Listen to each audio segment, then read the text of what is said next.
daleen ak jàmm seen chaîne bii di NGTV Sénégal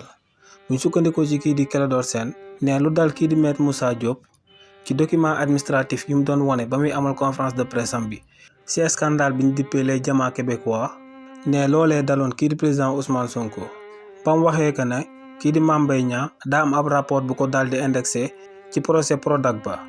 kii di Clédor Sène ne ci coow lu jaaroon ci diggante kii di Mame Mbaye Niang ak kii di président Ousmane Sonko te si li ni mel kii di Mame Mbaye Niang toppee woon ki ñu dippee président Ousmane Sonko diffamation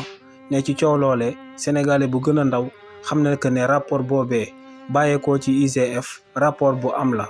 waaye ne lu rapport boobee am kii di président Ousmane Sonko mënu ko woon a prouver juridiquement ndax ne rapport boobee ab document administratif la te pour mu am traçabilité bu valable faaw ñu daal di koy publier de manière officielle donc ne document yooyee même boo ko yoree boo ko génnee ci kanamu justice ne yoon ci wàllu boppam moo lay toppeewaatee liñ dippee faux et usage de faux ndax ne document yooyee pour yoon reconnaître ko faaw mu nekk ay documents yu officiel ne li ni mel moom moo sababoon kii di président Ousmane Sonko ginnaaw ba mu waxee que ne kii di Mame Mbaye Niang am na ab rapport bu ko indexé kii di Mame Mbaye Niang ba mu ko porté plainte pour diffamation donte kii di président Ousmane Sonko yore woon na document yooyee waaye nangu ko woon a présenté ci kanamu yoon ndax kon si li ni mel ay charges yu gën a diis lañ doon jël daal di koy teg ci ndoddam ne loolee daloon kii di président Ousmane Sonko moom moo dal kii di Maître Moussa Diop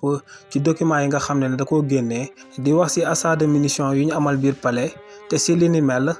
moo am signature kii di président Macky Sall ak général bi ñu dippee Amadou Gueye ne ñaar ñooñee ñëpp ñoom ñoo signé